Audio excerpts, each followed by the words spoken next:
Hey guys, Mom here, and you've found the Cannabis Kitchen. Today I'm going to show you how I make my cannabis soap. First of all, quick disclaimer, if you are new to soap making and you've never done it before, I would encourage you to please read up on it. We are going to be working with lye, and that is a caustic substance. You want to be very careful when you're handling it. Especially here, we need proper ventilation because when we mix the water and the lye, there will be fumes and it can burn your skin and all that good stuff.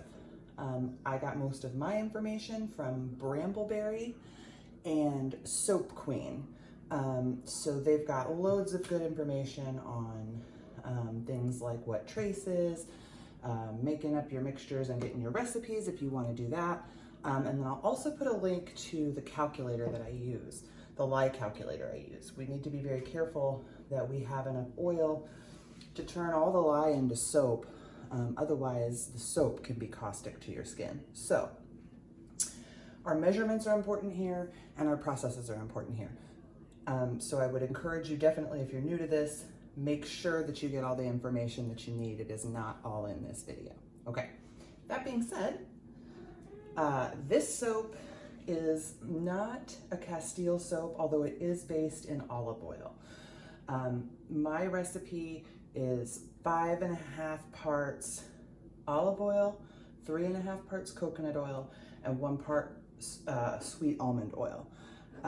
Now, when I do this, part of my coconut oil is infused coconut oil, and that's where the cannabis comes in. If I scent it, this is going to be an unscented batch, but if I were to scent it, I would pull some of my oils off after I've warmed them up and add the essential oil that I'm going to use. Don't just pour your essential oil straight in. It can cause your soap to seize. So I take about half of my regular coconut oil and use infused, right? So I've already got my oils weighed out for the batch size. I've used my lye calculator. So I have the weight of my oils, the weight of my lye, how much distilled water I'm going to use, okay? And now what we're gonna do is we're going to warm up our oils and we're going to mix our lye and our water together so that that reaction can start. Because what we're looking for is we need to dissolve this in water, we need to warm this up, and then we need to bring them both to 110 degrees. Now this is gonna get hot. This reaction right here is going to make heat. And this temperature is usually starting at like 160, 170 degrees. And then of course I'm warming this up. So that's the trick with soap making, is getting all your stuff to the right temperature at the same time. So, okay, so I've got my oils in a makeshift double boiler here. I got my soaping bowl, and I got that on a pan of simmering water. We're gonna let this melt down and come to temperature. While we do that, we're gonna get our lye mixture ready. Now, you wanna make sure that you've opened some windows, you've got a fan running. If you've maybe got a mask, wear that. But you just definitely wanna make sure that you have a well-ventilated area. And then all we're gonna do is add this one to this one.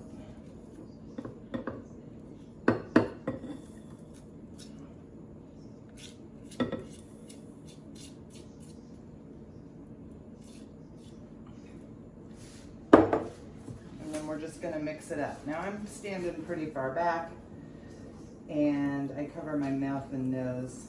I've also got my sliding door open. And then all we're gonna do is just stir it around so you don't feel any of the crinkles anymore. And then we're going to let it sit. It's gonna turn clear, and we're gonna start taking its temperature here. And when we get to 110 degrees and our oils come to 110 degrees, we're gonna bring them together. So I will be back with you when we get to 110 degrees and we're ready to soap.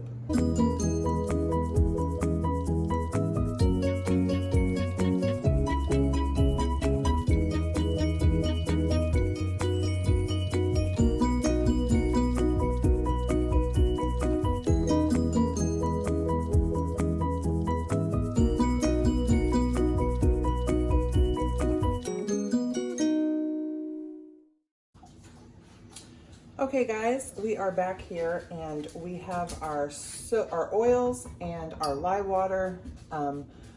We're both in between about 110 and 120 degrees. And so now we're going to go ahead and start to emulsify. This part is called saponification. And for this part, I suggest using a stick blender, meaning this will get a little loud. But what we're going to do is we're going to add our lye water to our oils. You want to give your thing a little tap, pour your lye water down the stem of your stick blender gently. You don't want any splashes. And remember, at this point, you are going to have on your gloves, your eye protection, all that good stuff. Okay, so once we've got all that in, give it a little zhuzh, and then what we're going to do is mix it and pulse it alternatively until we have achieved saponification. And I'm going to go for medium trace here. So here we go.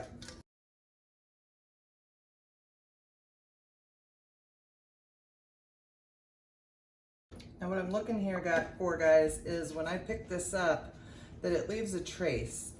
And the drips leave kind of a trace. They leave a mark. They don't instantly settle back down into the liquid.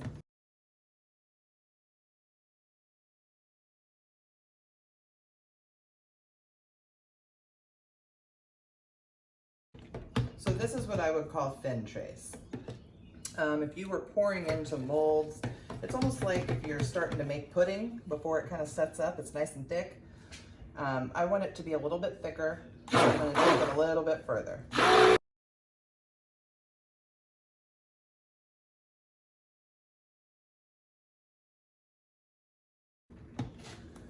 Okay, and there we are. Now, at this point, if you were going to want to put essential oils in here or any additives, you would do that now. Once you've added essential oils and things like that, I would not use the stick blender. It makes it over processed and it can seize up. So mix any of those essential oils in with your spatula. Now I'm just going to pour it into my molds. And we're just going to split it between the two by eyeball.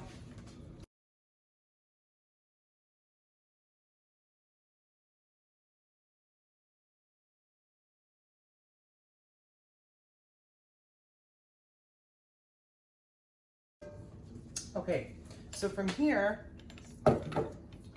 I've got this is actually a seed starting mat. If you have a heating pad, that works too.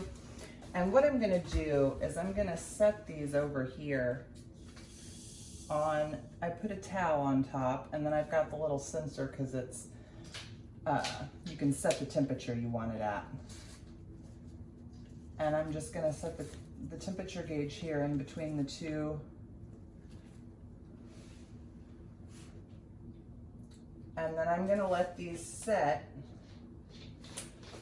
right here for a half an hour. And then I'm gonna turn the seed mat off. Then what I'm gonna do is let them sit in their mold for 2 days, 48 hours. At that point, I'll be back with you. We'll cut them up, and then we're gonna have to let them cure. But I'll be back with you here in a couple days, and we'll pull them out of the mold.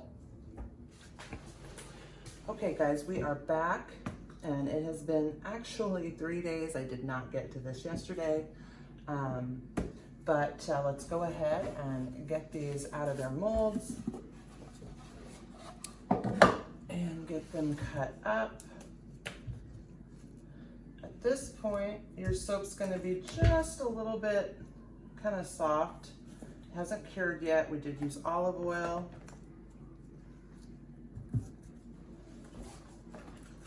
And we did get a little soda ash too, so, but we can rinse that right off, no big deal.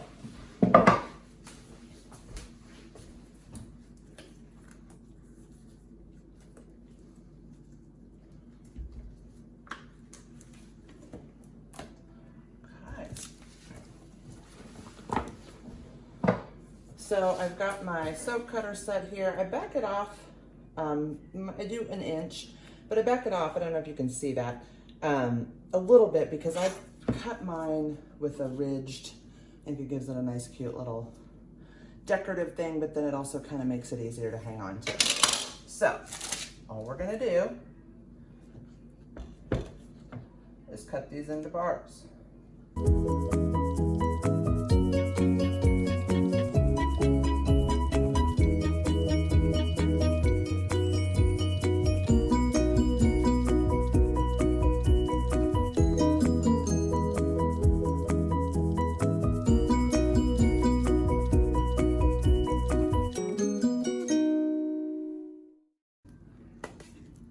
Okay, and that's it, guys. We've got our bars of soap, and what we'll do is we're gonna let these cure for 6 weeks. Now, our soap recipe is a lot of olive oil. It's mostly olive oil.